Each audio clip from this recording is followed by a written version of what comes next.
가지 여러분 굉장히 위생과 방역에 철저하지만 먼저는 우리가 영적인 방역, 예수의 피로, 하나님 말씀으로 성령으로 영적인 방역들, 우리 안에 이런 육적인 면역력이 아니라 영적인 면역력들이 여러분 회복될 수 있도록 하나님 말씀과 성령 안에서 날마다 주님의 임재 가운데 가까이 더 주님을 찾는, 더 주님과 함께하는 여러분 되시길 축복합니다.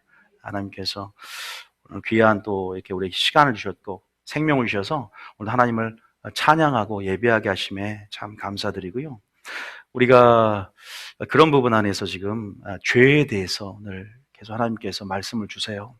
죄에 대해서 주일 설교에 이어서 계속 시리즈로 나가는데요.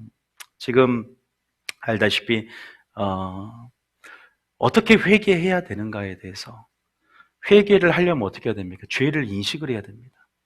죄를 인식하는데 죄를 죄라고 여기지 못하는 것은 각자의 그 기준이 하나님 말씀이 아닌, 하나님 말씀이 빛이 되고 거울이 됐을 때 우리가 어둠을 드러낼 수 있어요. 그런데 각자가 어떤 사회 윤리 기준이라든지 또 자기의 양심의 근거에서 마치 선하게 하는 일에 자신이 하나가 되는 그 교만함 때문에 그렇게 자신이 그 죄를 판단하는 경향성이 있어요. 그래서 요새 마지막 때는 어둠 지수가 어떻게 어둠 지수가 거의 100에 한 95 정도 됩니다. 성경에도 깜깜함과 이런 어둠들이 만민을 덮고 세상을 덮는다고 했어요. 선은 모양이라도 찾을 수 없는 지금 마지막 때, 선과 악이 뒤집어지고 바꿔지는 이 마지막 때, 여러분들 정말로 죄의 감각이 무뎌지고 죄의식이 사라지고 정말로 이 죄에 대한 어떤 그러한 부분 안에서 영적인 혼수 상태라 그럴까요? 그러한 부분 안에서 우리는 반드시 죄를 하나님의 관점으로 인식하는 여러분 되시길 축복합니다.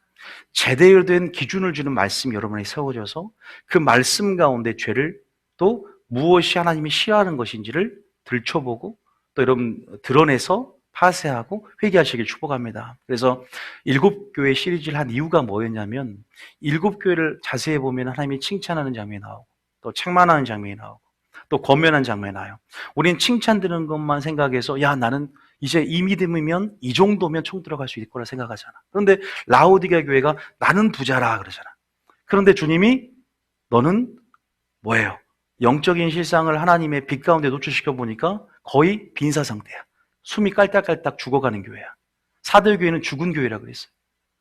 좋은 점도 한 가지 있지만 에베소 교회 칭찬하지만 그 책망 들을 걸로 인해서 네가 회개하지 않으면 촛대를 옮겨버릴 것이고 토하여 내칠 것이고 이러한 하나님의 준엄한 심판들이 분명히 성경에 기록되어 있는 걸 볼 때 한국교회가 제대로 된 기준을 가지고 우리 죄를 점검하고 믿음을 점검하고 소망을 점검해서 하나님이 원하시는 그 구원의 길로 우리를 이끌어 줄 수 있는 그 말씀의 지표, 그 말씀의 기준이 정확하게 서야 된다는 거예요. 옥하는 목사님이 저 말씀드린 한국교회가 사도교회가 됐다.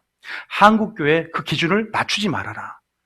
성경대로 그 기준을 제시해야 우리 마음에 두렵고 떨림이 있고 우리 마음에 하나님의 사랑 가운데 기만하지 않는, 사랑이 우리를 강권하지만 또 기만하지 않는 그 하나님의 공의 가운데 우리가 다시 한번 믿음을 점검하고 우리 마음속에 두렵고 떨림으로 구원을 이뤄나가는 그 마음이 회복될 줄 믿습니다.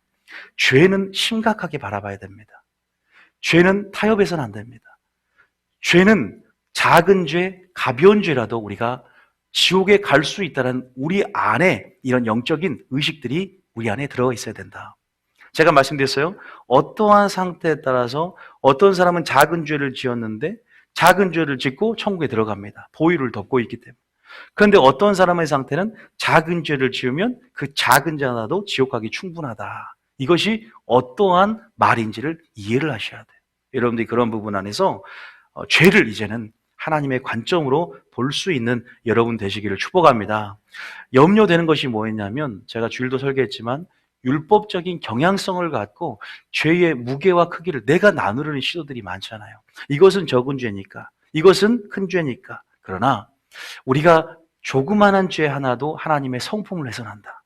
하나님의 관계를 인격적으로 알고 우리가 하나님의 관계를 우리가 조그만한 죄 하나도 주님의 성품을 훼손할 수 있고 조그만한 죄라도 우리가 그 죄 때문에 주님이 십자가에 못 박혀 달려가셨다라는 그러한 죄의 의식, 그러한 우리 안에 죄에 대한 인식이 하나님의 관점으로 우리의 속에 이렇게 뭐랄까 기준 잡아야 되고 그렇게 우리가 그런 관점으로 바라봐야 우리 자신이 깨끗한 양심을 가지고 있다는 걸 증거하는 삶으로 담대하게 나갈 수 있는 거예요.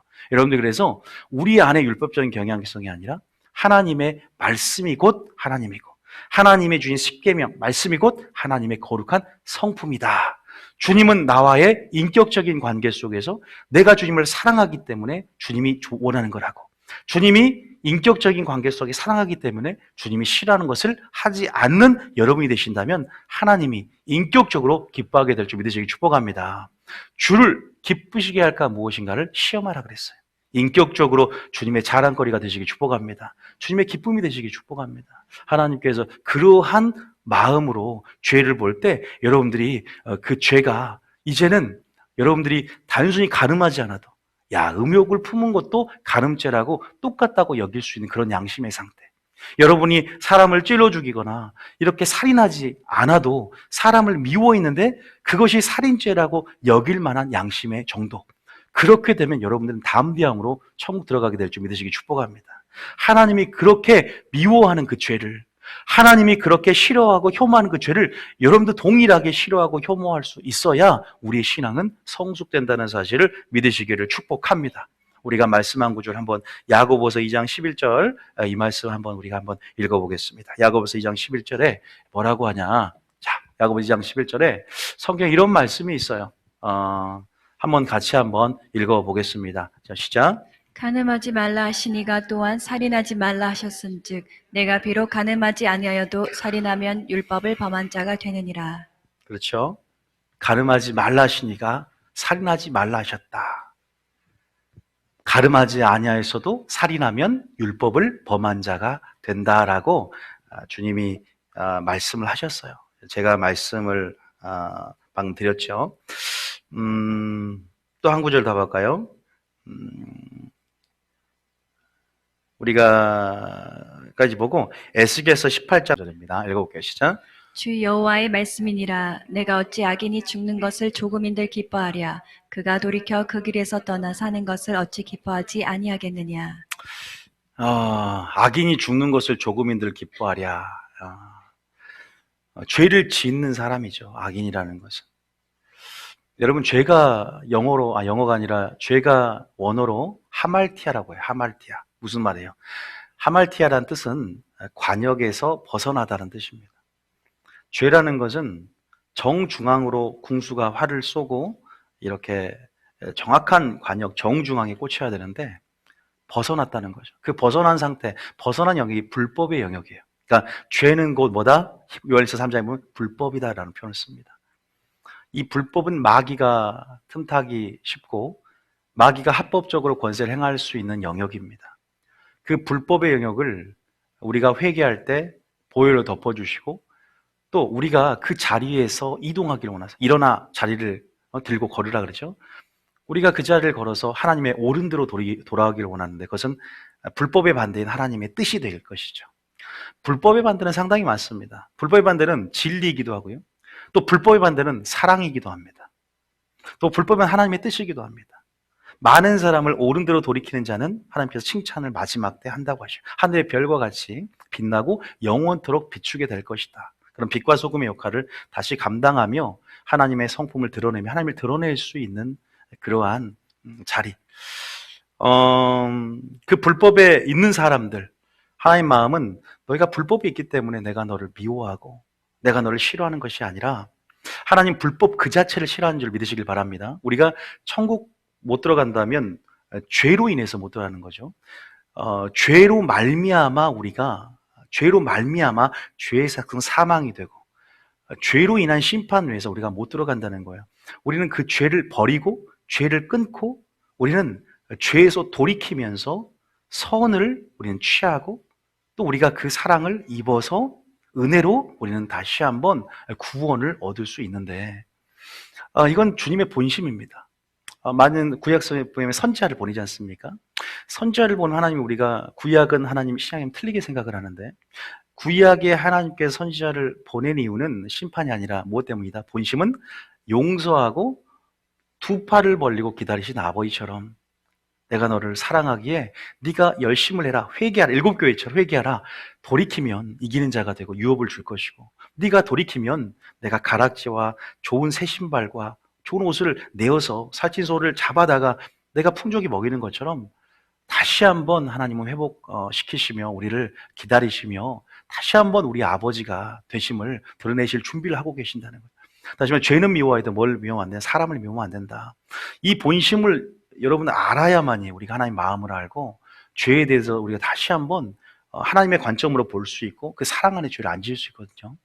하나님께서 악인이 죽는 것을 조금도 기뻐하지 않는다는 것을 우리가 전제로, 그러나 그가 돌이켜서 회개해서 떠나서 그냥 사는 게 아니라 의로 말미암아 다시 살기 원하시고, 다시 한번 베드로전서 4장 1절에 다시 한번 하나님의 뜻을 쫓아 사는 삶을 원한다는 거죠. 회개라는 것은 단순히 돌이키는 게 아니라 하나님의 뜻으로, 다시 말해서 중앙 정관역으로 다시 한번 그렇게 화살을 이렇게 정중앙에 이렇게 맞추고 그 안에 이렇게 들어가는 삶을 사는 것을 얘기하거든요. 베드로전서 4장 1절에 맞죠? 1절, 2절 우리가 한번 읽어보겠습니다. 1절에 자, 시작. 그리스도께서 이미 육체의 고난을 받으셨으니 너희도 같은 마음으로 갑옷을 삼으라. 이는 육체의 고난을 받은 자는 죄를 그쳤음이니. 죄를 그치고 2절에 뭐라고 하냐? 2절에 시작. 그 후로는 다시 사람의 정욕을 따르지 않고 하나님의 뜻을 따라 육체의 남은 때를 살게 하려 함이라. 그 후로는 다시 정욕을 따르지 않고 하나님의 뜻을 따라 육체의 남은 때를 살게 하려 함이라. 우리가 이 말을 기억하십시오. 하나님이 우리 가운데 하나님의 본심은 사랑이시다. 항상 죄에 대해서 우리가 하나님이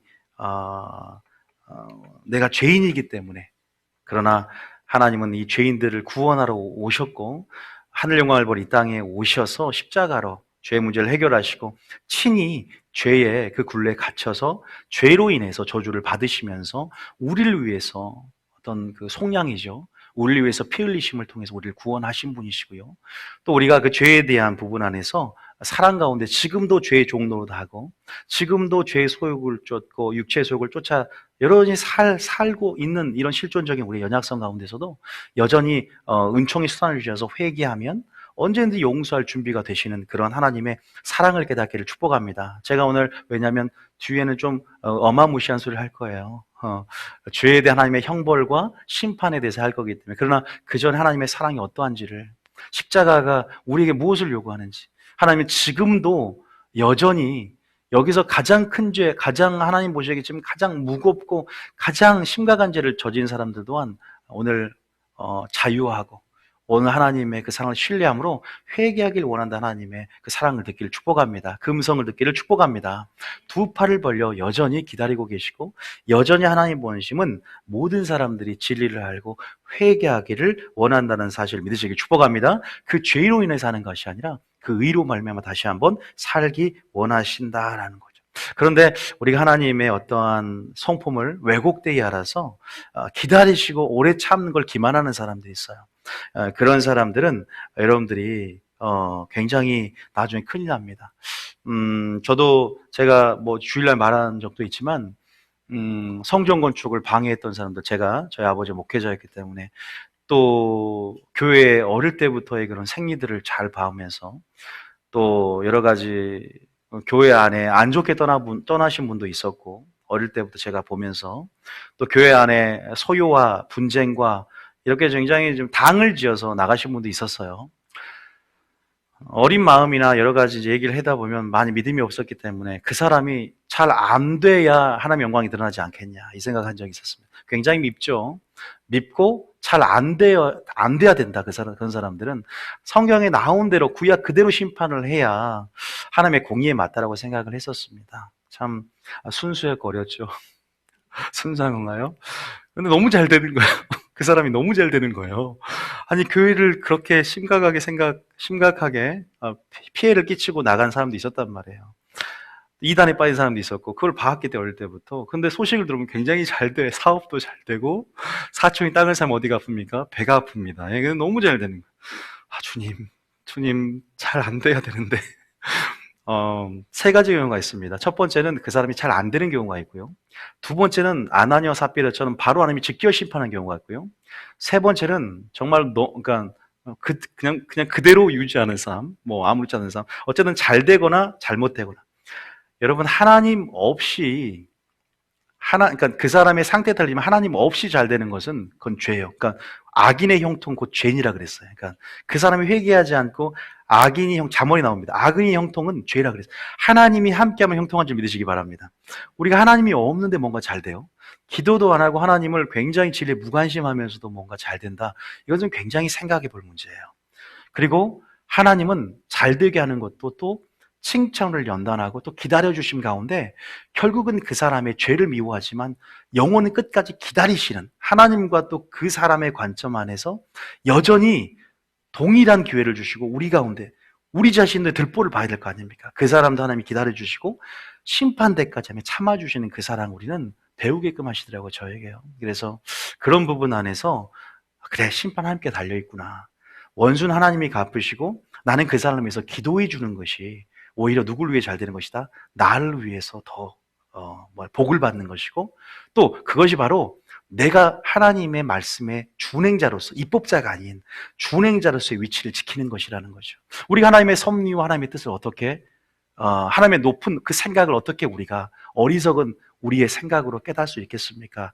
그러나 합력하여 선을 이루시면서 여전히 악인이 죄를 끊고 돌이키를 원하는 하나님의 본심, 여전히 악인이 그 악운을 죽는 것을 어찌 기뻐하랴, 그 에스겔서 그 말씀을 읽으면서 제가 잘 얻었어요. 그래서 나는 결국 그러나 재림의 날 세상 끝이 오면 모든 사람들의 행위책에 심판대로 그 행위대로 심판을 받는다고 했고 그때는 호흡이 끊어지는 순간 모든 기회는 사라져 버린다는 거죠. 우리는 다만 솔로몬처럼 하나님을 경외하고 그의 명령을 잘 지킬 때 잘 될 줄 믿으시기 축복합니다. 여러분, 그것을 알고 다시 한번 하나님의 관점으로 또 사람을 보고 하나님의 관점으로 죄를 인식하는 게 무엇인가에 대해서 말씀이 나를 자유케 하고 또 여러분들로 자유케 될 줄 믿습니다. 그렇죠. 그런 데서 제가 참 허무하다라는, 헛되다라는 생각도 공감을 했습니다. 솔로몬의 그 생각 가운데. 여기까지 뭐 주일날 했던 부분이 많은 것 같아요. 오늘 여러분들이, 오늘 핵심적인 주제는, 이 죄에 대한 형벌, 그리고 이 하나님의 심판의 어떤 정도, 여기에 대해서 우리가 좀 성경적으로 알아야 된다는 거죠. 그래서 오늘 제가 여러분들에게 이 속죄죄와 두 가지를 좀 얘기해 드리면서 어떤 죄가 지옥에 가는가, 어떤 죄를 지으면 지옥에 가는가에 대해서 알아야 됩니다. 지옥 가는 죄가 있다는 거죠. 지옥 가는 죄. 제가 주일날 하나님의 나라를 유업으로 받을 수 없는 죄목들에 대해서 여러분들에게 얘기해 드렸을 거예요. 육체의 소욕을 따르거나 죄의 본성과 결합된 육체의 욕구를 따라서 육체의 일을 현저하게 나타내는 삶을 사는 사람들. 육적인 몸을 벗어버리지 않고 여전히 땅의 소욕을 쫓고 여전히 하늘을 바라보지 않고 땅의 일을 추구하면서 여러분 그렇게 살아가는 사람들이 맺어지는 그 사망의 열매들, 죄의 삭스 사망이기 때문에 그러한 부분에서 우리가 그 죄목 하나를 열거하면서 그 하나를 어떻게든 하나님을 사랑하기 때문에 안 지으려는 그 중심을 어린아이처럼 가진 사람들은 분명히 하나님 앞에 담대함 얻을 거라고 말도 했었어요. 난 이것은 되니까, 이것은 안 지으니까. 물론 그 모든 죄들 하나하나 안 지어가려는 노력과 열심이 굉장히 중요합니다. 그 중심이 선한 상태에서. 그럼에도 불구하고 오늘 여러분들에게 말씀하고 싶은 것은 그런 지금 그렇게 죄목 하나를 따지는 것보다 제가 결론을 말씀드리면 어떤 죄가 어떤 식으로 살아갈 때 그것이 하나님 앞에 하나님의 입장에서는 우리를 끝까지 포기하지 않고 우리가 영원히 함께 하길 원하는 열정이 있고 그렇게 우리를 기다려 주시지만 믿는 자가 구원을 잃어버리고 믿는 자가 구원에서 나가 떨어지는 것은 스스로 자유의지를 가지고 생명과 복과 화저주를 선택하라는 그 양자택일의 순간 가운데 스스로 죄의 종노타며 죄를 사랑하고 죄를 선택했기 때문에 그 죄로 말미암아 멸망을 당한다는 것을 알아야 돼요. 탕자가 분명히 자유의지 개념 가운데 하나님께서 은혜도 물론 있고 은총도 있지만 그런 부분에서 결국 의지를 가지고 돌이켜야 되는 것은 본인이었습니다. 제가 구약에서 선지자들이 하는 말이 돌아오라 그리하여 내가 돌아오리라 하나님께서 말씀하시는 거 보면 물론 회개도 하나님의 인자하심이 인도하는 것이고 결단도 은혜가 있어야 되지만 우리가 그 은혜가 오기까지 또 기도의 자리 가운데 회개하신 은혜를 달라고 기도도 하셔야 된다는 거죠. 내 의지가 연약하기 때문에 성령 충만함 가운데 그 의지 가운데 하나님을 선택할 수 있는 은혜를 달라고 기도까지 우리는 연약 가운데 해야 된다는 줄 믿으시기 축복합니다. 그게 굉장히 중요한 부분이죠. 여러분들에게 오늘 속죄제에 대해서 뭐 다른 제사도 있는데 또 도피성 이 두 가지를 제가 말씀드린 이유는 이 두 가지의 공통점을 한번 찾아봐야 된다는 거예요. 이 두 가지 속죄제와 도피성은 무엇을 예표합니까? 이것은 실체이신 예수 그리스도를 예표합니다. 알다시피 예수님의 보혈 공로로 우리 죄인들이 의인이 되었고 예수님의 그 어떠한 화목 제물 되심으로 목숨을 대속한 그 속량으로 말미암아 우리가 구원을 얻은 자가 됐습니다. 그래서 사망의 세력으로부터 우리는 구원받았고 천국에 들어갈 수 있는 자격을 얻었고 그 보혈 공로로 이제는 우리는 회개함으로 또한 천국의 믿음으로 들어가는 것이에요. 그런데 구약에서는 예수님의 피 전에 알다시피 임시 동물 제사법이 있었죠. 그래서 이런 양이나 염소 또 이런 송아지 스스로 이렇게 안수를 함으로 죄가 전가되어서 그 죄를 불사르고 또 그 죄를 처리함을 통해서 그 동물 처리함을 통해서 대속 속량의 의미 가운데 예수님의 피를 예표하는 그러한 제사법으로 우리가 하나님 앞에 나아갈 수 있는 담대함들을 부분적으로 취했단 말이에요. 이 속죄제에 대해서 여러분들에게 조금 알려드리고 싶고 도피성도 알고 싶은데 먼저 도피성은 여러분들이 무엇인지 아십니까? 도를 아십니까? 도피성이 무엇인지 아세요? 도피성? 도피성은 알다시피 무엇을 예표한다고요? 예수 그리스도를 예표합니다. 가나안 땅에 들어가서 여러분 12지파가 땅을 분배받지 않습니까?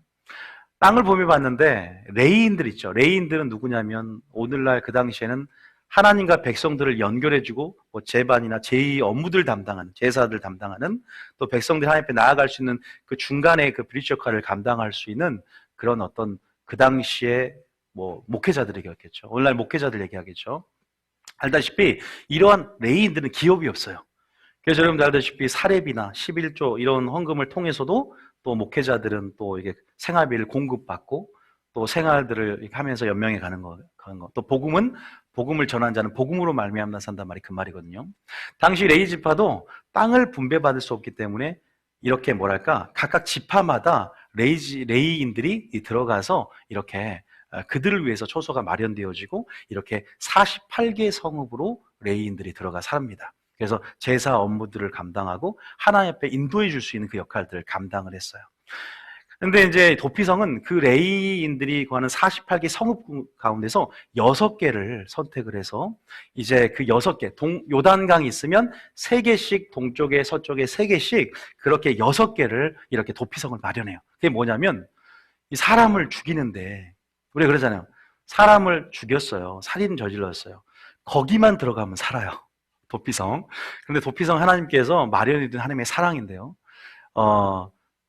제가 도피성을 연구하면서 이제 우리가 모세오경 때도 하는데 사람을 죽이면 빨리 도피성 들어가야 되는데 도피성이 멀리 있으면 힘들잖아요. 약 48km 내로 약 하루길 만에 올 수 있도록 이렇게 동편의 세계, 서편의 세계에서 적재적소에 어느 방향이라도 하루 안에 올 수 있도록 그렇게 길도 넓게 안내판도 표지판도 다 돼 있는 또 단순히 유대인뿐만 아니라 이방인들도 이렇게 하나님의 그런 은총 가운데 이러한 생명을 사랑하시는 또 하나님의 은총 아래서 이런 것들도 다 이방인들도 보호하심을 받았던 그러한 성이에요. 거기에는 지금 코로나 바이러스 이렇게 보면은 우리가 격리시킬 때 이렇게 어디 그런 준비된 어떤 그런 초소처럼 거기는 생필품도 다 있고 또 이렇게 살 수 있도록 환경이 마련되어 있어요. 그런데 거기가 뭐냐면 이제 살인을 저질렀는데 거기에서 이제 재판을 받아요. 어쨌든 어떤 재판을 받냐면 딱 한 가지입니다. 뭐냐면 그 죄에 대해서 고의성의 여부를 따집니다. 하나요. 고의적이냐. 그러니까 살인을 저질렀는데 네가 의지를 가지고 미워하는 감 찔러 죽이고 싶어서 찔렀냐, 살인을 저질렀는데 과실치사냐. 그러한 부분 안에서 고의적인 죄면 죽임을 당합니다. 고의적인 죄. 이것을 구약에서는 짐짓죄를 짓는다. intentionally, 짐짓, 고의적으로, 의도적으로. 여러분, 천국 못 들어가는 죄는 의도적인, 고의적인 자유지가 반영되어서 하나님을 어떻게 될까? 경외하지 않고 악을 사랑하고 죄를 사랑하고 죄의 소욕을 쫓아서 알지만 그렇게 하는 경우를 얘기합니다. 고의적이란 말이요.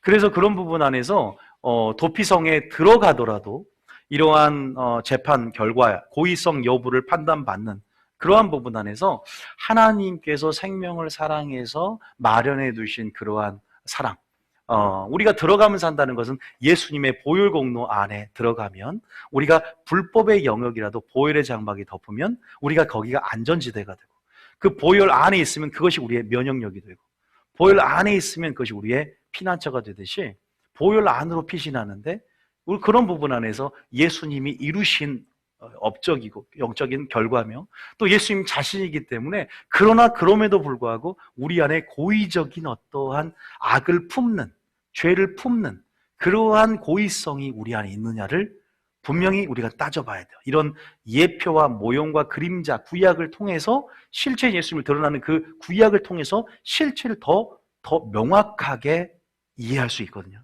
다시 말해서 우리가 예수님을 믿지만 예수님의 보혈이 모든 것을 덮지만 우리가 어떤 구원론이 깨져야 되냐면 믿기만 총 간다. 보혈 공로를 너무 값싼 보혈로 만들어버리는 거죠. 그 보혈은 우리로 말미암아 죄가 주장하지 못하게 하는 능력이고 그 보혈은 우리가 하나님을 섬기게 하는 능력이고 그 보혈은 죽은 행실에서 우리를 회개하는 능력이고 그 보혈은 우리가 더 이상 고의적으로 죄를 짓지 않게 만드는 죄를 이기게 만드는 능력인데 그런 부분 안에서 우리는 그렇게 죄가 우리를 주장할 수 없다라고 로마 주장은 말을 하고 있어요. 그러니까 그 은혜를 맛보지 않고 우리 연약한데 죄를 안 짓고 사는 사람이 어디 있겠어. 그러면서 가벼운 죄를 지어가면서 그냥 마구잡이로 보혈 공로 그걸 믿고 그냥 죄를 막 지어가는 삶이 과연 합당한 삶인가? 아니라는 거죠. 죄를 이기는 능력, 승리가 보혈인 줄 믿으시기 축복합니다.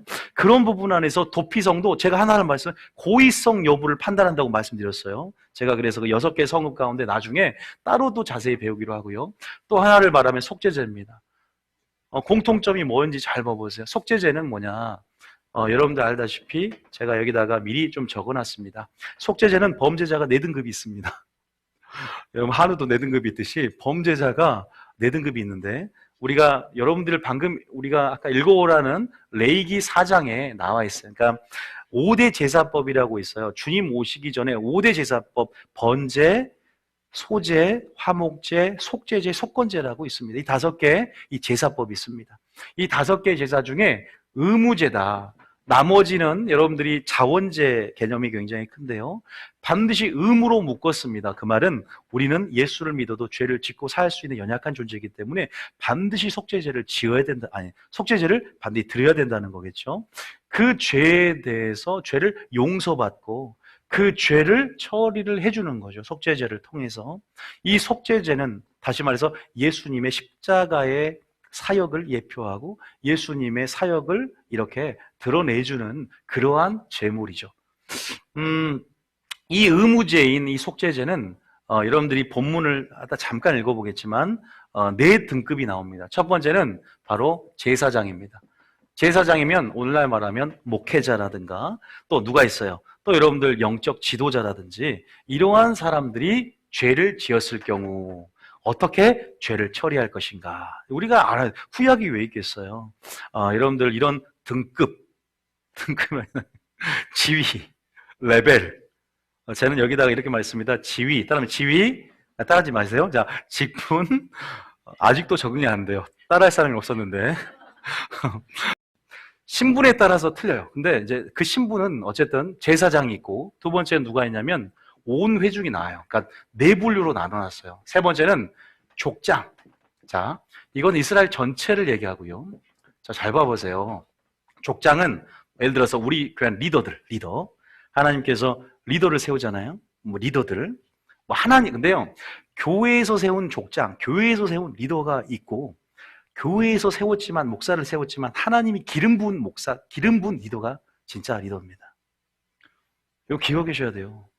그러니까 교회도 교회에 소속이 있지만, 하나님 몸에 소속이 돼야 돼. 왜? 주님이 네가 어디서 온 줄 모르겠다 그러잖아요. 심판당할 때. 그러면 주님 몸이면 주님이 알 거 아니야. 근데 너는 교회 교족부 이름이 등록이 이렇게 등재가 돼 있지만, 야, 너는 교인은 되지만 그리스도인은 아니네. 내 몸에 소속이 돼야 된다라는 것처럼 우리가 하나님의 리더, 하나님 인정한 리더라는 조건을 거는 거예요. 그리고 마지막에 평민, 이제 그냥 뭐 개인이 될 수 있어요. 이 네 가지의 범죄자 등급 가운데 이렇게 동일한 죄를 짓는데 형벌의 정도가 틀리고 심판의 정도가 틀리다는 걸 얘기합니다. 그러니까 이 말은 또 반면에 온전의 의미가 절대적이 아니라, 물론 정확한 온전의 지표와 기준은 예수님 자신이지만 그럼에도 불구하고 온전은 상대적일 수 있다는 가능성들을 우리에게 여지를 주고 있고, 그런 부분에서 동일한 죄라도 하나님께서 어떻게 그 형벌의 정도가 틀린지에 대해서 우리가 봐야 되고 나가야 됩니다. 자, 왜냐하면 제사장이 만약에 죄를 딱 짓잖아요. 그러면 재물이 틀려요. 재물이 뭐냐면 숫송아지입니다. 제가 여러분들이 여기서 이제 원리를 보는 게 중요하니까 다 못 외워줬고 몰라도 돼요. 회중이 죄를 지면 숫송아지가 똑같아요. 굉장히 재물이 값집니다. 그죠? 근데 이제 족장, 리더가 죄를 지으면 뭐예요? 예? 순념소나 암염소, 암양인데 어쨌든 순념소예요. 순념소. 그리고 평민도 마찬가지 뭐예요? 순념소나 암양이죠. 암양. 다시 말해서 재물의 가치가 하락이 됩니다. 우리가 번제 드릴 때 하나님께서 잘 사는 사람들은 송아지를 가져오고 못 사는 사람들은 두렙돈 과부처럼 두렙돈 과부, 그 드렸던 과부가 빈손 오는 것을 기뻐하지 않고 생활비 전부를 드린 두렙돈밖에 안 되지만 하나님이 기뻐했다거나 생활비 전부를 드렸다. 하나님 앞에 나올 때 네가 빈손으로 나오지 말라라고 나와 있거든요. 성경에 보면 공수로 나오지 말아라. 만약에 비둘기라도 잡을 게 없다 그러면 소재도 인정을 했어요. 소재도 인정을 해. 그러니까 구원을 주신 분이 하나님이라는 걸 증거하는 거예요. 그러니까 소재는 밀가루, 그러니까 곡식을 빻아서 만든 고운 가루란 말입니다. 이것은 피의 제사도 아니야. 피도 없어. 이건 고운 가루야. 뭔가 구속사의 흐름 안에 조금 뭔가 이건 좀 틀리지 않는가. 하나님 그게 문제가 아니라 하나님 자신 자체가 사죄의 은총을 주는 분이고 그분이 능력이라는 걸 또 내포하는 의미가 있어요. 다시 말해서 평민은 만약에 암양도 없으면 비둘기도 없으면 고운 가루까지 허락을 합니다. 속죄제 드리는 데 있어서. 꼭 피가 아니더라도. 우리는 피로서 죄사함 받지만 이것은 무슨 말을 하느냐.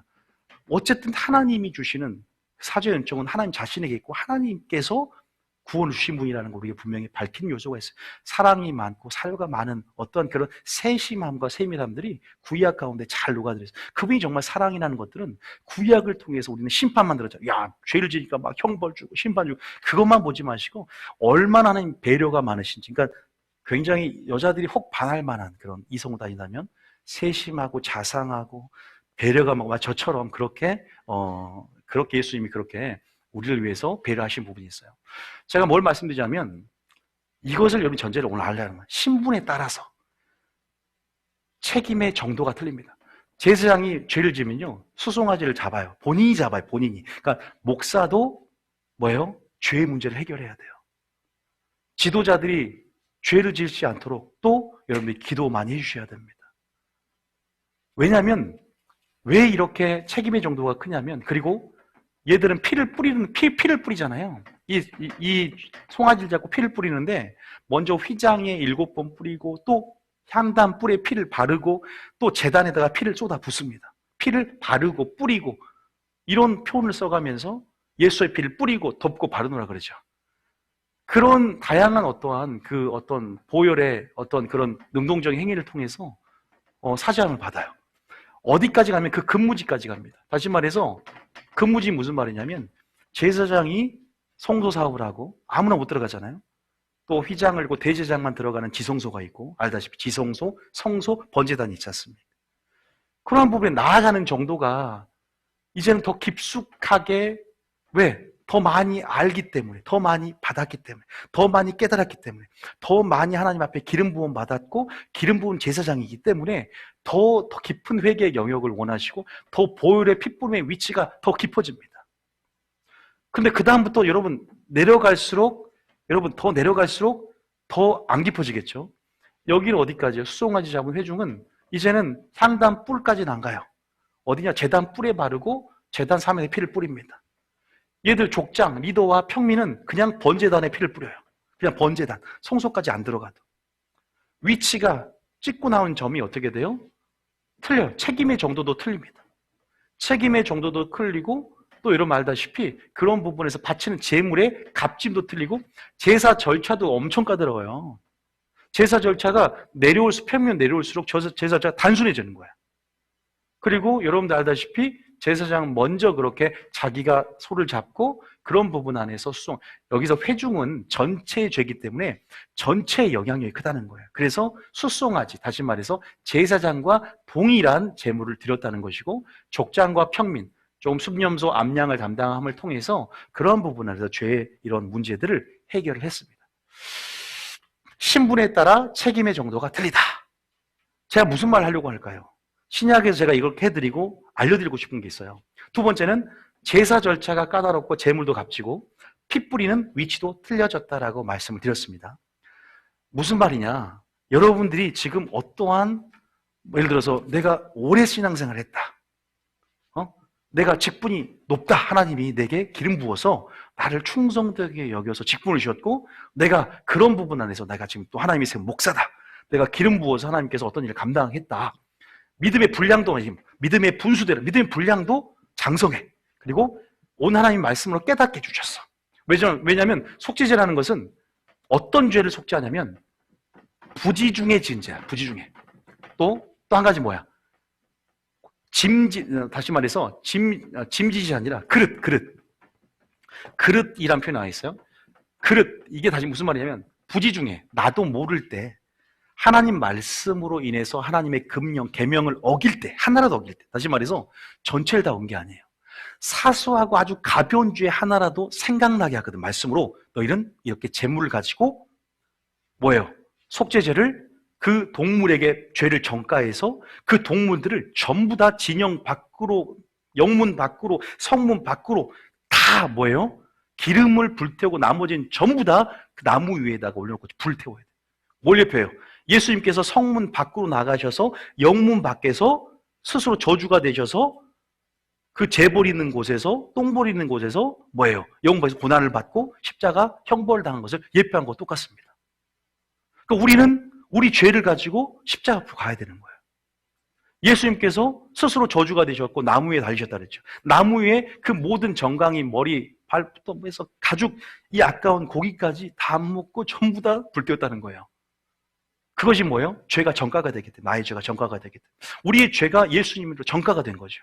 그래서 예수님은 어린 양, 그 보혈의 피로 우리의 모든 죄를 속량을 하셨다는 거예요. 이 모든 것들을 예표하는 데 있어서 여러분, 우리가 이런 죄를 지을 때, 이 의무죄를 지을 때 바로 그 죄에 대해 내용을 보니까 여호와의 계명, 금령 중 하나라도, 작은 것 하나라도 가볍게 여기지 말아라.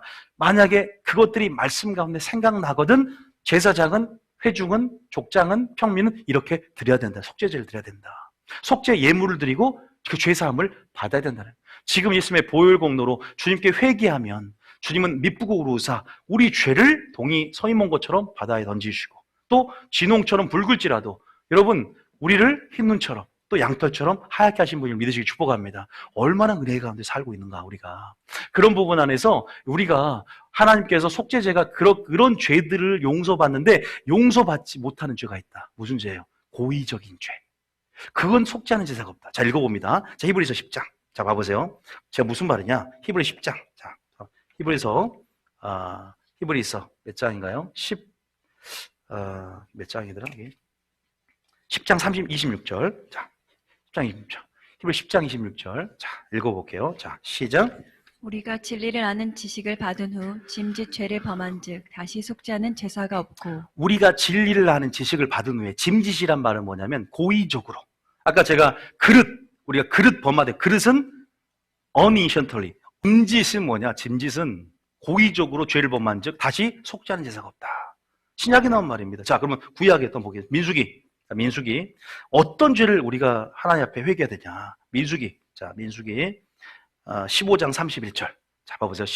민수기 15장 31절. 자, 모세오경이요. 다이아몬드예요. 땅 속에 묻힌 뭘 우리가 발견했을 때 집을 팔고 냉장고 팔고 그 땅을 산 주인과 같다 그러죠? 그 보화가 모세오경이에요. 모세오경 속에 하나님의 일하심들, 하나님의 놀라운 경륜에 찬 비밀들, 때에 찬 그 경륜의 비밀들이 숨겨져 있어요.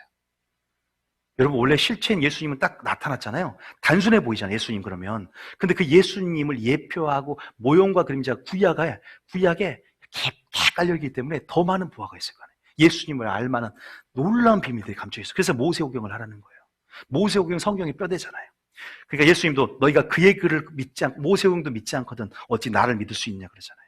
나에 대해 증거했다라고 말하잖아요. 도피성도 보세요. 예수님의 피에 대한 어떤 분명한 명확한 그 효력과 또 피에 대한 은총의 범위들을 우리가 볼 수 있어요. 그러나 고의적인 죄, 이건 하나님이 받지 않으세요. 그러면 목사님, 우리가 죄 지을 때 물론 가벼운 죄도 이렇게 회개해야 된다는 건 죄에 대한 심각성에 대해 하나님 말한 건 알겠어요. 가벼운 죄 하나라도 우리가 살인죄도 또 미워하는 죄도 살인죄로 알고 하나님께서 죄에 대한 심각성과 가벼운 죄라도 회개하는 마음을 가져야 되는 건 알았어요. 그런데 우리가 죄일 때 고의적인 죄 한 번 지으면 그럼 지옥 갑니까? 라고 말하는 분이 있습니다. 아니, 그러진 않아요. 그러나 이제 이걸 제가 마지막에 그걸 정리하고 맞춰드리려고 그래요. 자, 어디 15장 31절 읽어볼게요. 시작. 그런 사람은 여호와의 말씀을 멸시하고 그의 명령을 파괴하였은즉 그의 죄악이 자기에게로 돌아가서 온전히 끊어지리라. 30절 읽었나요? 30절에. 자, 3절 31절이죠. 시작. 본토인이든지 타국인이든지 고의로 무엇을 범하면 누구나 여호와를 비방하는 자니 그의 백성 중에서 끊어질 것이라. 31절까지. 그런 사람은 여호와의 말씀을 멸시하고 그의 명령을 파괴하였은즉 그의 죄악이 자기에게로 돌아가서 온전히 끊어지리라. 민수기 15장에 분명히 나와 있고요. 또 한 구절 우리가 레위기 4장 1절 우리가 본문의 말씀이었는데 여러분들이 집에서 한번 읽어왔을 거예요. 레위기 4장 1절에 레위기 1장부터는 이제 하나님께서 모세를 회목에 부르시고 제사법에 대해서 성막을 지어놓고 난 다음에 계시하는 장면이잖아요. 그러니까 이제 1절에 여호와께서 모세에게 말씀하이르시되 이게 속죄제를 설명 21절까지 2절 읽어볼게요. 2절에 시작.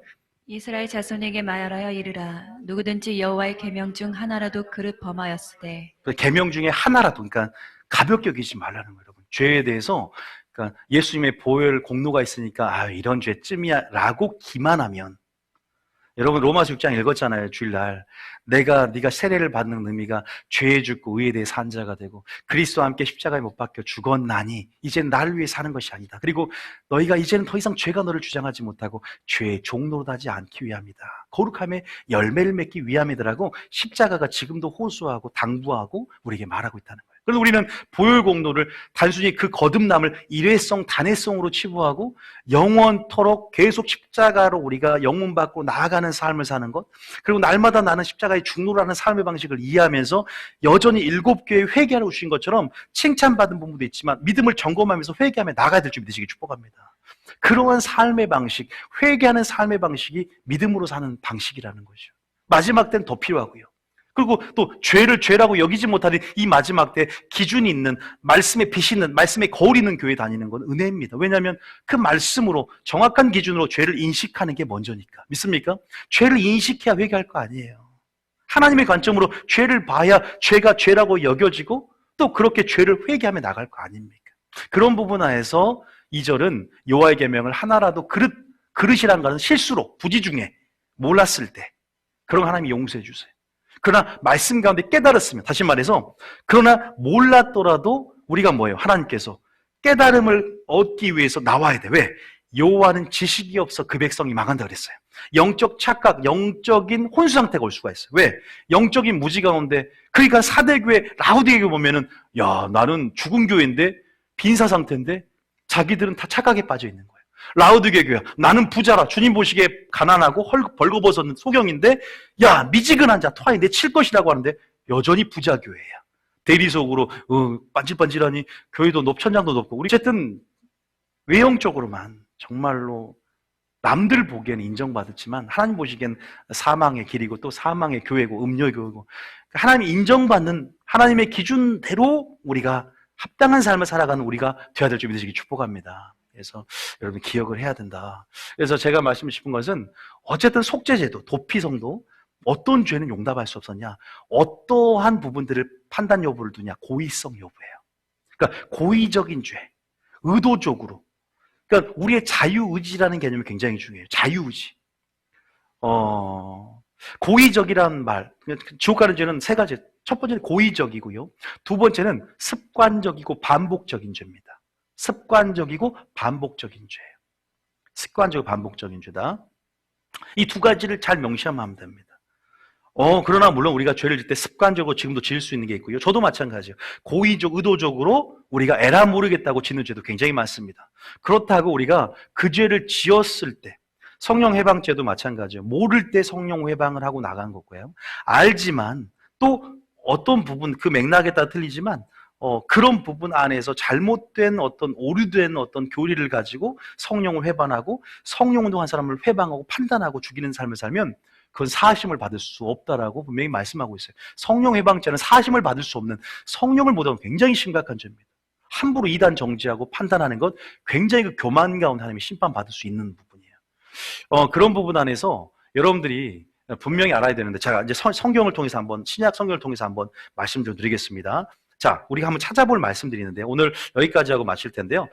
누가복음 12장 먼저 47절, 48절 읽어볼게요. 자, 신약 성경을 찾아가면서 오늘 구약의 속죄죄와 도피성에 관련된 부분들과 연결해서 한번 이런 죄는 이렇게 하나님이 형벌 하시고 하나님이 심판대 앞에 설 수 있구나. 우리는 한봉군이 영원한 구원이 아니다라는 전제를 갖고 알고 있는 사람이기 때문에 이런 설교가 여러분 가운데는 분명히 더 수용 능력이 커질 거예요. 아마 더 받아들이기 쉽고. 자, 47절을 읽어볼게요. 물론 2절부터는 마지막 때를 준비하는 종에 대해 얘기합니다. 그래서 주에 주맞을 준비해야지 그냥 여전히 그 복음의 정도가 주맞을 준비하는 것이 아니라 이 땅에 초점을 맞추는 그런 종들에 대한 얘기를 하면서 47절 한번 읽어보겠습니다. 시작. 주인의 뜻을 알고도 준비하지 아니하고 그 뜻대로 행하지 아니한 종은 많이 맞을 것이요. 보세요. 아까 제가 신분에 따라서 책임의 정도가 틀리다 그랬어요. 아까 제사장이 더 수송아지를 바쳤고 더 핏불의 위치도 더 깊이 들어갔고 책임도 큽니다. 하지만 지위, 직분, 믿음의 분량, 깨달음의 정도에 따라서 여러분들은 동일한 죄라도 심판이 틀리다는 걸 알아야 돼요.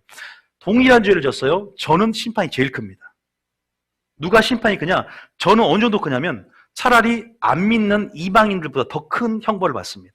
그래서 너희가 회개했더라면 이방인 중에 소돔과 고모라보다 심판을 견디기 어려울 것이다 그랬어요. 성경에.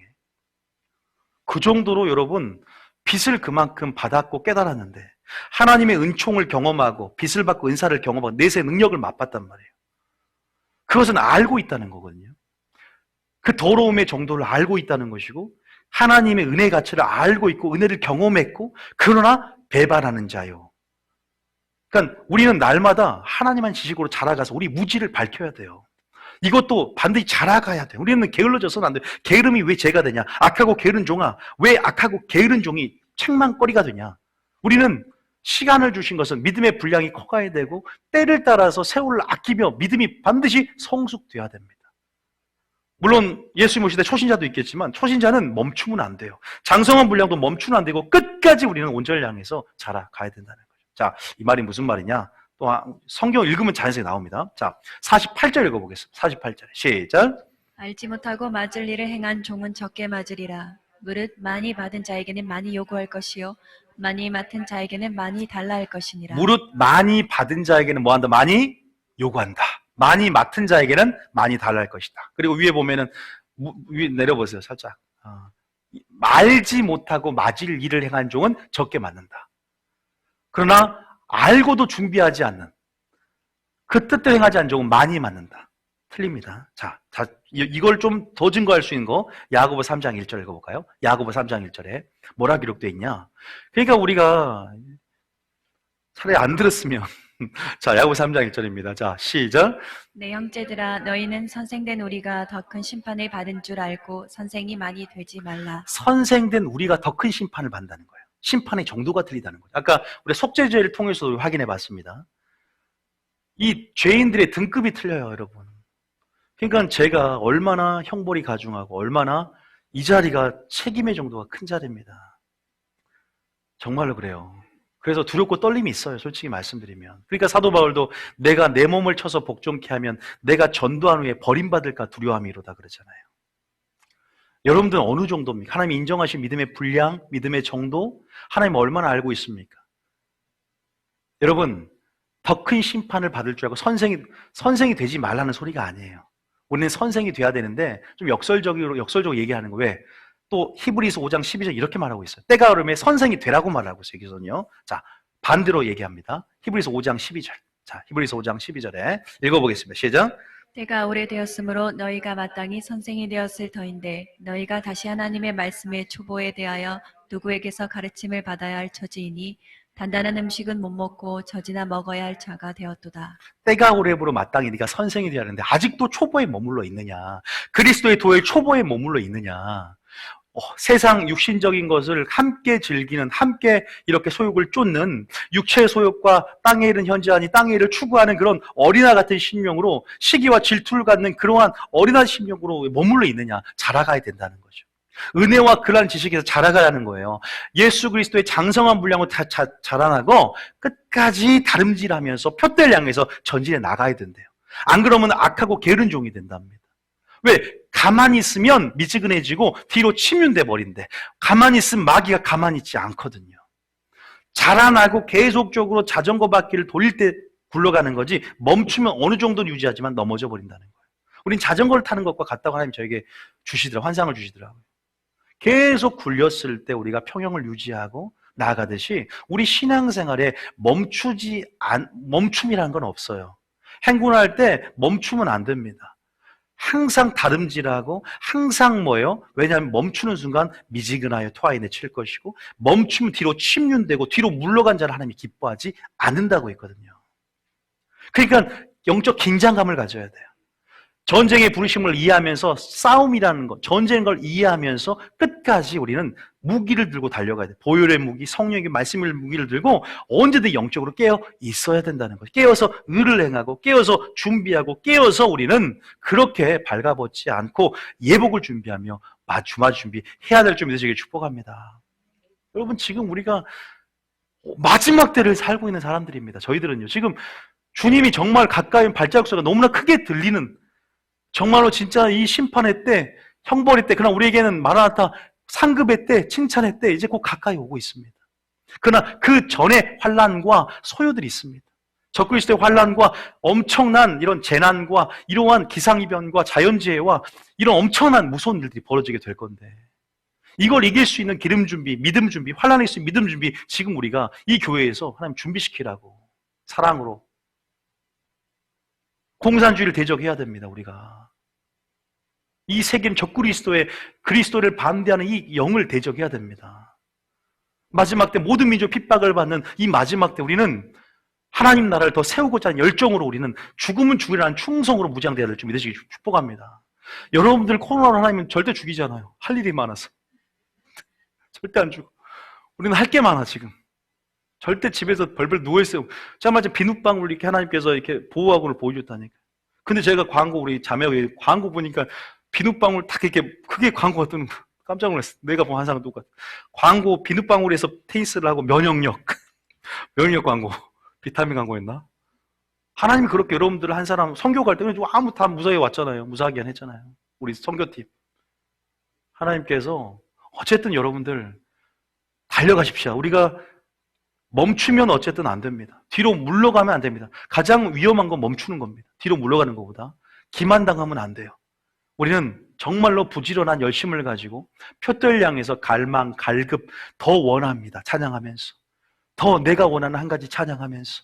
더 주님을 나의 구주로, 나의 임금으로 모셔야 됩니다. 예수 우리 왕이여 찬양하면서. 우리가 더 표대를 향해서 하늘에 초점을 맞추고 나가야 될 줄 믿으시기 바랍니다. 때가 오래면 너희가 마땅히 선생이 되어야 되는데 왜 단단한 음식을 못 먹냐? 왜 젖이나 먹고 똥이나 싸고 있냐? 젖을 먹지 않은 자마다 의의 말씀을 경험하지 못한 자요. 14절에 뭐라고 하냐? 14절 읽어볼게요. 14절에 자 읽어봅니다. 시작. 단단한 음식은 장성한 자의 것이니 그들은 지각을 사용함으로 연단을 받아 선악을 분별하는 자들이니라. 단단한 음식은 하나님 말씀이 기준된 사람들이에요. 하나님 말씀이 기준되니까 이게 선이고 이게 악인지를 하나님 관점으로 보는 거예요. 하나님의 관점으로 죄를 보는 거예요. 하나님의 관점으로 악을 보는 거예요. 하나님의 관점으로 이 어둡고 깜깜한 어둠 지수가 100인 이 마지막 때, 야, 이거 빛이다. 이거 취해라. 선은 범사에 하려 선을 취하고 악은 뭐하는 거 버릴 수 있게 됩니다. 마지막 때 동성애가 가증한 것인데 긍휼한 것으로 바꿀 때 이거 가증한 거야. 버릴 수 있게 돼요. 성지향, 성평등, 성지향 정책, 이런 이면에 숨겨진 이런 프레임들을 우리가 깨닫고 우리가 그런 부분에서 어떻게 이 마지막 때 기독교 중심, 교회 중심으로 영적인 배우들을 볼 수 있는 눈을 가지고 교회를 수호하고 자유를 수호할 것인가, 이런 차원도 우리가 볼 수 있는 눈이 있어야 돼요. 좌우 개념을 떠나서 우리는 교회 지키기, 교회 살리기, 우리는 하나님의 능력으로 무장하면서 우리가 지금 그렇게 계몽시키고 또 그렇게 선동한다면 하나님 나라를 선동해야 돼. 하나님 나라를, 예수파를 선동해야 돼. 믿습니까? 여러분, 정말로 선악을 분별할 수 있는 단단한 음식, 그러한 음식을 먹을 수 있는 그러한 자들 되시길 축복합니다. 제가 말씀드리고 싶은 것은 어쨌든 우리가 자라나야 되는 거예요.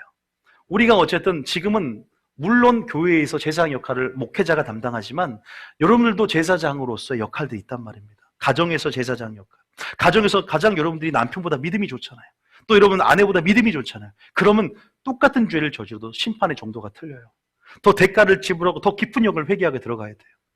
그리고 여러분들이 더 하나님의 말씀 가운데 이제는 책임을 지고 여러분들이 하나님 앞에 정말로 우리가 그렇지 않으면 하나님 그러잖아요. 형벌이 크다. 많이 맞게 될 것이다. 우리 한 구절 읽어볼까요? 히브리서 6장 3절에 똑같은 말이 나와 있죠. 히브리서 6장 3절에 보면 하나님께서 이렇게 말씀하십니다. 시작.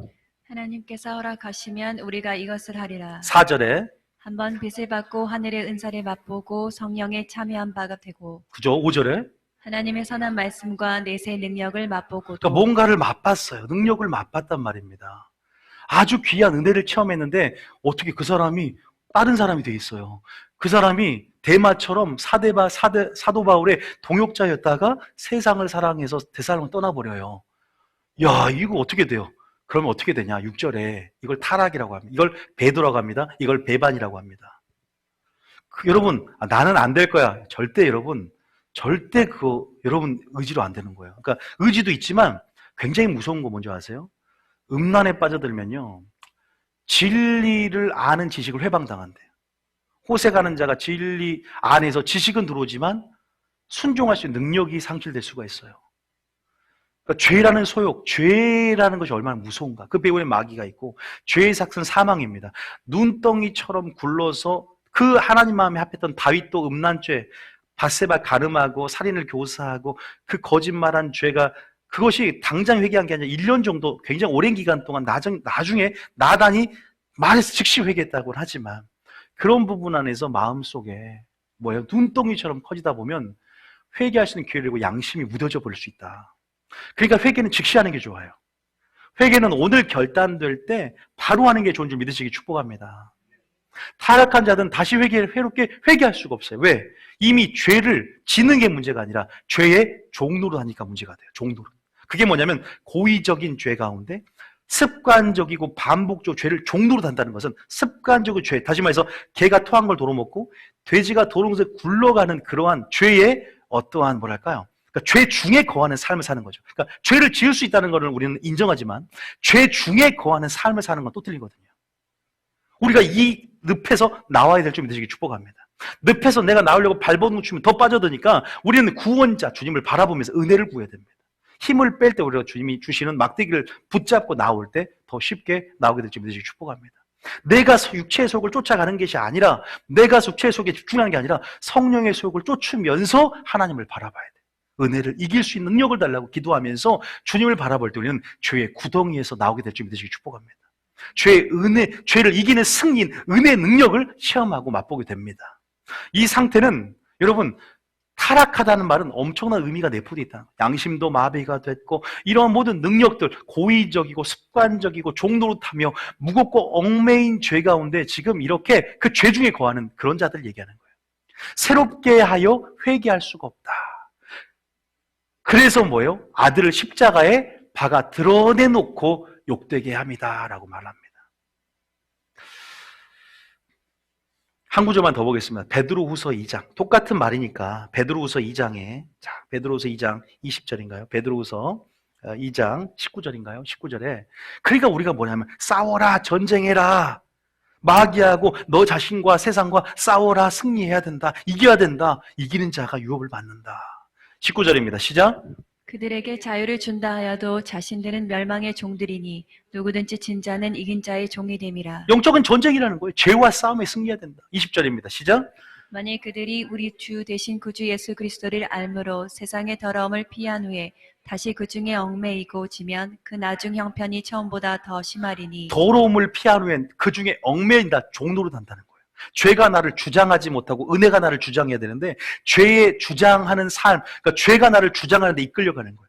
그러니까 죄의 삭은 사망이 됩니다. 주님은 여전히 우리 기회 주고 있어요. 야, 회개하라, 열심을 해라. 라오디아 교회도 미지근해졌어. 기만당하고 빈사 상태 할딱할딱거리는데 주님이 인고호흡으로 왔어. 근데 바로 해주는 것이 아니라 먼저 네가 열심을 회개하라. 그러면 문을 열면 내가 너로 더불어 먹고 살게 될 것이다. 그리스도를 알므로 세상의 더러움을 피했어요. 그 중에 얽매여지고 지면 나중 형편이 처음보다 더 심해진대. 7 귀신이 더 들어온단 말 있죠. 한번 치유받고 이제 하나님의 말씀으로 소재되고 수리되면서 말씀으로 채워넣어야 되는데 그냥 축사만 받았어. 말씀을 멀리하면서 그냥 축사받는 삶을 살면 나중에 7 귀신이 더 들어오는 거예요. 똑같은 표현이에요. 나중 형편이 처음부터 더 심해지는 거예요. 21절 읽어보겠습니다. 21절에 시작. 의의 도를 안 후에 받은 거룩한 명령을 저버리는 것보다 알지 못하는 것이 도리어 그들에게 나으니라. 왜 차라리 알지 못하느냐면 심판날에 몰랐으면 제가 몰랐으면 몰랐기 때문에 형벌이 있는데 너는 알고도 똑같이 그런 세상 사람보다 더 심한 죄를 져. 그러니까 세상 사람은 더 큰 형벌을 받게 될 것이다라는 거예요. 이게 여기만 나온 게 아니라 마태복음 11장에 똑같은 얘기가 나와 있어요. 보세요. 그러니까 그걸 뭐라고 하냐? 21절에 얘기하고 22절에 개와 돼지의 비유를 우리에게 알려줍니다. 속담에 22절입니다. 시작. 참된 속담에 이르기를 개가 그 토하였던 것에 돌아가고 돼지가 씻었다고 더러운 구덩이에 도로 누웠다는 그 말이 그들에게 응하였도다. 우리는 개와 같이 돼지와 같이 본능과 본성과 그런 감정에 따라가지 않기를 축복합니다. 우리는 말씀에 이끌려서 말씀의 소욕, 성령의 소욕을 쫓아가며 절제하며 말씀의 기준 가운데 날마다 회개하며 나가기를 축복합니다. 얼마나 우리가 구원론의 문턱이 낮아져서 기만하며 삽니까? 보혈 공로를 의지한다고 가벼운 죄 하나를 소홀히 여기기 쉽습니다. 절대 그러지 않아요. 부지 중에 금령의 조그만 계명 하나라도 어겼으면 속죄제를 드릴 것이요. 그때는 소를 잡아와야 돼요. 저는요. 하나도 생각나고 조그만 죄라도 그럼 소를 몇 마리 키워야 돼요. 교회 전체가 소를 키울 수 있는 뜰이 있어야 돼요. 교회는 정육점처럼 분홍색 빛깔을 하면서 소를 잡고 여러분들이 잡아야 돼요. 도사 훈련을 해야 돼요. 여러분들이 직접 잡습니다. 번제를 드릴 때도 그렇고. 피비린내 나겠습니다. 주님 감사합니다. 주님 보혈 하나면 기도하면 진심으로 회개해 주시니 얼마나 은총인가요? 이 한 구절 읽고 마치겠습니다. 마태복음 11장입니다. 마태복음 11장 20절입니다. 자, 똑같은 말이에요. 똑같은 말인데 들어오신 분도 있지만 또 읽어봅니다. 자, 똑같은 이 고울이라는 것은 교회를 말합니다. 성도를 얘기합니다. 이거 20절 시작. 예수께서 권능을 가장 많이 행하신 고울들이 회개하지 아니하므로 그때 책망하시되. 권능을 많이 행했는데 회개하지 않아요. 하나님의 영광을 드러낸 것은 그 영광 앞에 죄를 인식하고 회개하라는, 결국 회개를 해야 합당한 열매를 맺거든요. 회개하여 하나님 나라를 믿으라, 복음을 받아들이면서 합당한 삶을 사는 거예요. 그러니까 회개로부터 시작되는 거예요. 그런데 회개하지 않는 거야. 권능과 영광과 하나님의 그런 선한 능력과 이런 부분들을 맛봤음에도 불구하고, 그러니까 21절에 그 교회들에게, 그 성도들에게 시작. 화 있을진저 고라시나 화 있을진저 베데세다야 너에게 행한 모든 권능을 두로와 시도네에 행하였더라면 그들이 벌써 베옷을 입고 죄에 앉아 회개하였으리라. 마치 요나가 회개하지 않고 니느웨가 동물까지도 베옷을 입고 뒤집어서 회개한 것처럼 오히려 그들은 죄가 크므로 죄를 인식하고 빨리 그 영광에 엎드려집니다. 그러나 우리가 기만당하는 거예요. 교회들은 이 정도면 됐다. 구원론에 기만당해요. 한 봉구로 영원한 구원이니까 뭐 구원은 따는 당상이고 믿음으로 총들하고 행위는 상급이다. 순종은 상급이다. 말도 안 되는 소리라고 했어. 순종 자체가 믿음이거든. 그런데 그러니까 회개를 안 해. 바리새인처럼 열심히 모세 자리에 앉아 주의 종이 되어서 뭐 성도는 이끌지만 회개가 없어. 회개에 합당한 열매가 없어. 그러니까 너에게는 이 심판 날에 두로와 시돈이 너희보다 견디기 쉽다 그러는 이방인보다. 차라리 태어나지 말았으면 좋았을 텐데. 첫 번째, 두 번째. 차라리 알지 못하는 게 아니라 이 두 가지 음성이 저는 들리더라고요. 이야, 교회를 다니는데 이렇게 억울한 사람이 어디 있어? 주의 이름으로 귀신을 쫓아내 권능을 행했는데 내가 너를 모른다. 제가 세 가지 음성. 내가 너를 모른다. 차라리 태어나지 말았으면 좋았을 텐데. 가룟 유다에게. 세 번째, 차라리 알지 못하는 게 낫다. 나를. 우리는 어떤 신앙생활을 해야 되냐 이 말입니다. 죄를 어떻게 봅니까? 하나님과의 관계가 어떻습니까? 묻고 싶습니다. 이 정도면 됐으니까. 어느 정도 내가 처리했고 이 정도 죄쯤이야. 내가 이렇게 하고 있는데 절대 그게 아니라는 거죠. 그래서 행위의 온전한 것을 찾으면서 끝까지 온전을 향한 부르심 가운데 날마다 겸손하게 오늘도 회개하기를 원합니다. 하나님께서 원하는 것은 회개 합당한 삶을 사는 거죠. 회개 합당한 매를 맺으며 우리가 살기를 원합니다. 여러분들의 믿음의 분량이 어느 정도까지는 하나님만 알고 계세요. 우리가 오늘처럼 여러분 겁을 주고 두려움을 주는 게 아니라 하나님의 그러한 사랑 안에서 사랑을 향한 많은 은총의 장치와 수단들과 이러한 재반 사항들이 있어요. 여러분 이러한 모든 것에서 하나님이 얼마나 우리를 용서하고 싶어 하시고 얼마나 너희들이 죄 때문에 나와 함께 할 수 없는 상황에서 그 죄를 용서하고 해결하기 위해서 예수를 보냈지 않냐. 그럼 이제는 너희가 더 이상 죄를 짓지 말고 죄를 가볍게 여기지 말고 이제는 그 보혈을 의지하고 은혜를 의지해서 그 피의 공로로 이제는 은혜로 말씀의 승리해서 나와 함께 화평한 삶을 이루자. 나와 교제하자. 그 열정과 그 사랑을 먼저 깨닫는 여러분 되시기 축복합니다. 그 죄로 인해서 네가 지옥 가는 걸 나는 원하지 않아. 그 죄를 네가 처리할 수 있다면 네가 사고도 질병도 한번 하면 걸리게 만들어. 왜? 네가 남은 때를 하나님의 뜻을 쫓아 살기 원하니까. 우리는 그 죄에 대한 관점, 하나님의 관점을 갖고 죄의 심각성, 죄에 대한 그 실체에 대해서 우리가 하나님 마음으로 전이받아서 죄를 짓지 않고 죄의 소욕을 따르지 않고 오직 성령의 소욕을 쫓아 하나님의 뜻대로 사는 삶을 우리 모두 사시길 축복합니다. 그렇게 살아야 되지 않을까. 그런데요, 죄는 우리가 이길 수 없습니다. 스스로 성령 충만을 받으시기 축복합니다. 사람이 할 수 없을 때 하나님은 할 수 있다. 그리고 하나님을 사랑하십시오. 그리고 하나님을 경외하십시오. 하나님을 사랑할 뿐만 아니라 하나님을 두렵고 떨림으로 하나님을 경외함으로 복종해 나갈 때 우리는 죄보다 하나님을 더 두려워해 나갈 때 우리는 죄의 소욕보다 하나님의 소욕을 더 사랑해 나갈 때 그러니까 사랑과 두려움이 공존할 때 우리는 이기는 자가 될 줄 믿으시기 축복합니다. 하나님 그걸 원하시는 사실. 그럴 때 이제 우리 교회에서 하나하나 좀 기준이 높지만 죄를 두려워하지 말고 이건 죄는 회개하면 되니까 하나님 앞에 끌고 직접 영웅 밖으로 가서 우리도 십자가에 죄를 던지시길 축복합니다. 다 태우시길 축복합니다. 그렇게 하나하나 하나님이 알려주시고 성령이 깨닫게 해주실 때 우리는 그럴 때서 예배자가 되면 여러분의 기도, 여러분을 통해서 이 교회가 살고 이 나라가 살게 되는 것입니다. 어디서부터 시작해야 될 것인가를 생각해 보면 진짜 하나님이 이 나라를 살리고 우리 모든 가정을 살리면 나부터, 나 한 사람부터 회개에 나아갈 때 내가 하나님이 일하시는 통로가 되고 나를 통해 일하시는 하나님, 네 한 사람만 있으면 회개하는 예배자 한 사람 있으면 내가 예루살렘 성을 무너뜨리지 않겠다고 하는 그 하나님의 선언이 여러분 삶 가운데 임하게 될 줄 믿으시기 축복합니다.